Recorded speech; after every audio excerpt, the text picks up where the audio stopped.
There are so many jackals and other animals in the forest, but there will be only one lion.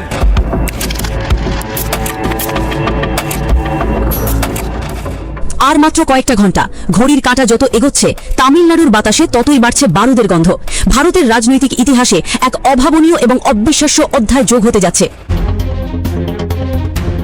ভারতের রাজনীতিতে বিরাট ঝড় উঠাতে চলেছেন Tamil superstar Thalapathy বিজয়। দক্ষিণের তামিলনাড়ু রাজ্য জয়ে নরেন্দ্র মোদীর স্বপ্ন রীতিমতো ধসিয়ে দিতে চলেছেন এই অভিনেতা। আসসালামু আলাইকুম প্রিয় দর্শক, কিছু ব্রেকিং নিউজ এবং তাজা খবর আপডেট বিষয়গুলো আপনাদের মাঝে শেয়ার করব। Jackals and other animals in the forest, but there will be only one lion.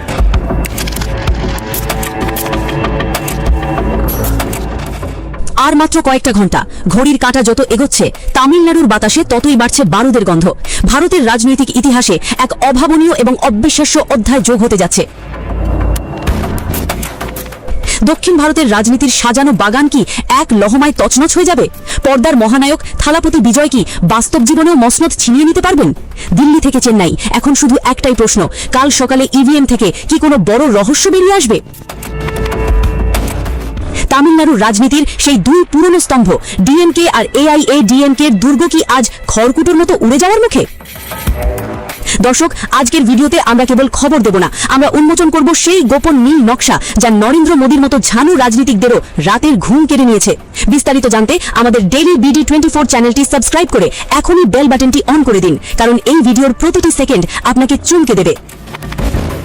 অনেকেই মনে করেন বিজয় হঠাৎ করে রাজনীতিতে এসেছেন, কিন্তু রহস্যটা এখানেই। বিজয় গত 20 বছর ধরে নিজের জন্য একটি অদৃশ্য সেনাবাহিনী তৈরি করেছেন। 2009 সাল থেকে তার ফ্যান ক্লাব বিজয় মাক্কালিয়াক্কাম সাধারণ ফ্যান ক্লাব ছিল না, তারা কাজ করেছে একটি এনজিওর মতো।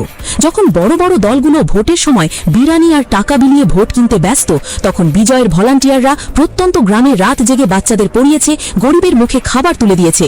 এই নীরব বিপ্লব আজ ভোটারদের হৃদয়ে বিস্ফোরণ ঘটিয়েছে।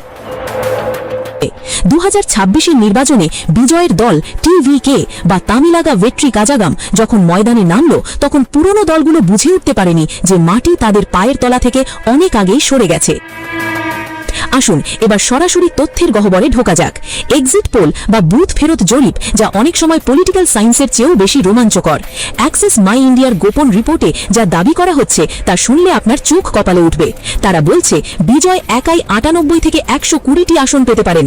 234 আসনের তামিলনাড়ু বিধানসভায় সরকার গড়তে লাগে 118টি আসন। তার মানে কি বিজয় একাই ম্যাজিক ফিগার ছুঁয়ে ফেলবেন? যদি তা হয়, তবে গত 50 বছরের ডিরাভিডিয়ান রাজনীতির ইতিহাসে এটি হবে সবচেয়ে বড় পলিটিক্যাল ক্লাইম্যাক্স। কিন্তু উল্টো দিকে পিপলস পালস বলছে বিজয় 20-24টি আসনের বেশি পাবেন না।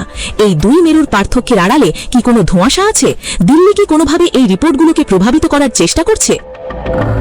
তামিলনাড়ুর এই লড়াই এখন আর চেন্নাইয়ে সীমাবদ্ধ নেই, এটি সরাসরি দিল্লির কপালে ভাঁজ ফেলেছে।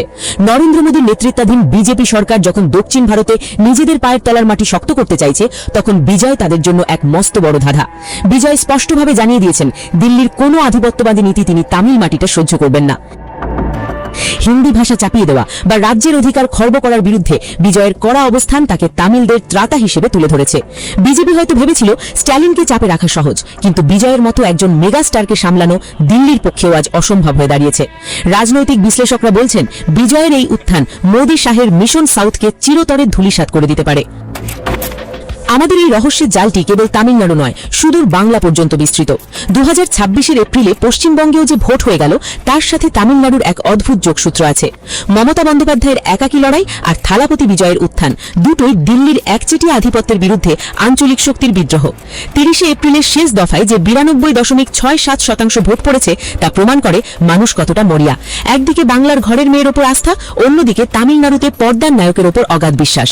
দিল্লির মসনদ রক্ষা করতে বিজেপি যখন উত্তর থেকে দক্ষিণে মরিয়া, তখন মমতা আর বিজয়ের মতো নেতারাই ভারতের নতুন রাজনৈতিক মানচিত্র তৈরি করছেন। কাল সকাল 8টায় যখন ইভিএম এর লক খুলবে, তখন কি ডিএমকে জোট 118-র ম্যাজিক ফিগার ছুঁতে পারবে? যদি না পারে, তবে কি হবে? উত্তর হলো বিজয়। বিজয় তখন আর কেবল একজন প্রার্থী থাকবেন না, তিনি হয়ে উঠবেন তামিলনাড়ুর ভাগ্য বিধাতা। কিং মেকার হিসেবে তিনি নির্ধারণ করবেন কে বসবে মুখ্যমন্ত্রীর চেয়ারে। আবার যদি 98 থেকে 120 আসনের রিপোর্ট সত্যি হয়, তবে হয়তো কাল বিকেলেই দেখা যাবে বিজয় নিজেই নিজের রাজ্যাভিষেকের প্রস্তুতি নিচ্ছেন। স্ট্যালিনের প্রশাসনিক অভিজ্ঞতা বনাম থালাপতি বিজয়ের তারুণ্যের জোয়ারে এই দুই শক্তির সংঘর্ষে কে জিতবে? রূপালী পর্দার জাস্টিন বিবার বা মার্ভেল হিরোদের মতো বিজয় কি পারবেন বাস্তব রাজনীতির রিঙেও শেষ হাসি হাসতে? আজকের রাতটি কেবল তামিলনাড়ুর নয়, গোটা ভারতের জন্য উত্তেজনার। বিজয়ের এই অবিশ্বাস্য উত্থান কি কোনো বুদবুদ নাকি দীর্ঘস্থায়ী সুনামি? কাল সকাল থেকে আমরা প্রতিটি মুহূর্তের লাইভ আপডেট নিয়ে হাজির থাকব ডেইলি বিডি 24 চ্যানেলে। দর্শক, আপনার কি মনে হয় থালাপতি বিজয় কি পারবেন তামিলনাড়ুর ইতিহাসের মোড় ঘুরিয়ে দিতে, নাকি ডিএমকে তাদের সাজানো দুর্গ ধরে রাখতে পারবে? কমেন্ট বক্সে আপনার সাহসী মতামত জানান। আজকের বিশ্লেষণ ভালো লাগলে ভিডিওটি শেয়ার করুন। দেখা হচ্ছে পরবর্তী ব্রেকিং নিউজে। ততক্ষণ আমাদের সাথেই থাকুন। আল্লাহ হাফেজ।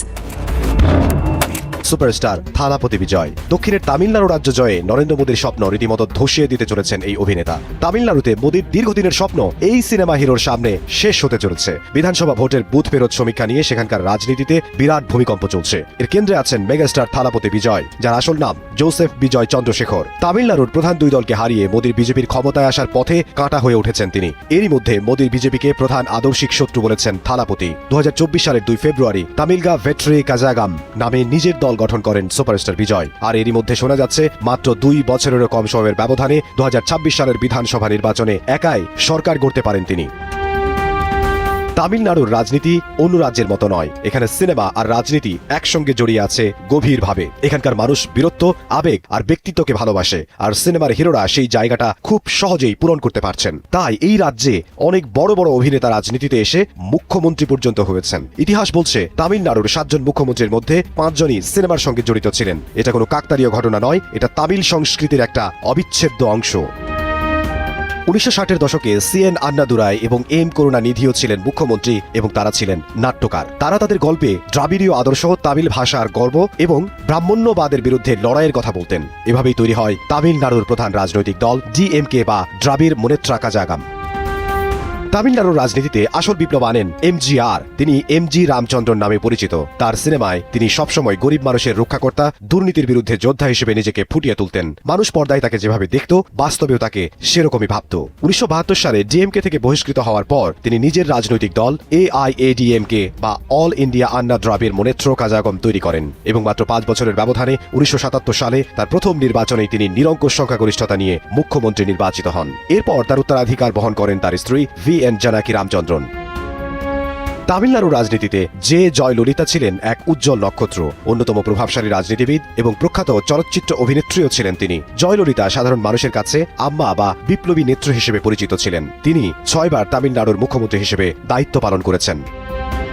তামিলনাড়ুতে সিনেমার জনপ্রিয়তা সরাসরি রাজনৈতিক শক্তিতে রূপান্তরিত হতে পারে এবং এখন সেই ঐতিহ্য বহন করতে এসেছেন থালাপতি বিজয়। থালাপতি গত 30 বছর ধরে তামিল সিনেমার এক জনপ্রিয় মেগাস্টার। তার ছবিতে সবসময় দেখানো হতো একজন সাধারণ যুবক যে অন্যায়ের বিরুদ্ধে লড়াই করে, দুর্নীতিগ্রস্ত নেতাদের চ্যালেঞ্জ করে, গরিব মানুষের পক্ষে দাঁড়ায়।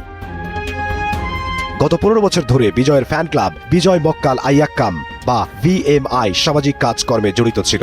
বন্যার সময় ত্রাণ বিতরণ, গরিব ছাত্রছাত্রীদের বৃত্তি, রক্তদান শিবির, এসব কাজের মাধ্যমে তারা মানুষের সঙ্গে সংযোগ তৈরি করেছে। 2021 সালের স্থানীয় সরকার নির্বাচনে বিজয়ের সমর্থিত প্রার্থীরা নির্দলীয়ভাবে দাঁড়িয়ে 115টি আসন জিতেছিলেন। এটা ছিল তার রাজনৈতিক সম্ভাবনার প্রথম ইঙ্গিত। বিজয় তার দলকে সেন্ট্রাল লেফট অর্থাৎ কেন্দ্র বামপন্থী বলে ঘোষণা করেছেন। তিনি 3 জন মহান ব্যক্তির আদর্শকে একসঙ্গে নিয়েছেন। এর মধ্যে ইভি রামস্বামীর দ্রাবিড়ীয় আত্মমর্যাদা ও সেকুলারিজম, ডক্টর BR আম্বেদকরের দলিত ও পিছিয়ে পড়া মানুষের সামাজিক ন্যায় প্রতিষ্ঠার কর্মকাণ্ড, কুমারস্বামী কামরাজের সুশাসন ও শিক্ষার প্রসার। বিজয়ের স্লোগান জন্মগতভাবে সব প্রাণী সমান। বিজয় প্রায়ই তার সমর্থকদের বলেন বিজেপি তার আদর্শিক শত্রু কারণ দলটির হিন্দুত্ববাদী রাজনীতি, আর ডিএমকে তার রাজনৈতিক শত্রু কারণ দলটির পরিবারতন্ত্র ও দুর্নীতি।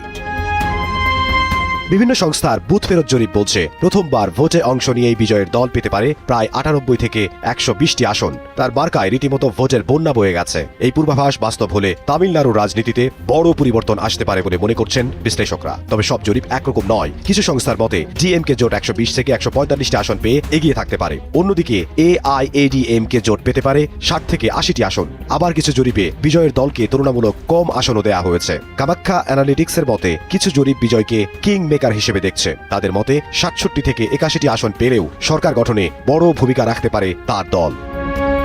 তামিলনাড়ুর 80% ভোটার 35 বছরের কম বয়সী। এই তরুণরা পুরনো দ্রাবিড়ীয় রাজনীতিতে বিরক্ত। তারা নতুন মুখ, নতুন আইডিয়া চায়। ডিএমকে এবং এআইএডিএমকে দুই দলের বিরুদ্ধেই দুর্নীতির অভিযোগ আছে। বিজয় নিজেকে একজন পরিচ্ছন্ন নেতা হিসেবে উপস্থাপন করেছেন। জয়ললিতার অবশ্যই আমাদের চ্যানেলটিকে সাবস্ক্রাইব করে নেবেন, তাহলে নিত্য নতুন সকল আপডেট এবং ব্রেকিং নিউজগুলো সর্বপ্রথম আপনারা পেয়ে যাবেন। অবশ্যই আমাদের চ্যানেলটিকে সাবস্ক্রাইব করে বেল বাটনটি অন করে দিন, ভিডিওটি সর্বত্র শেয়ার করে দিন।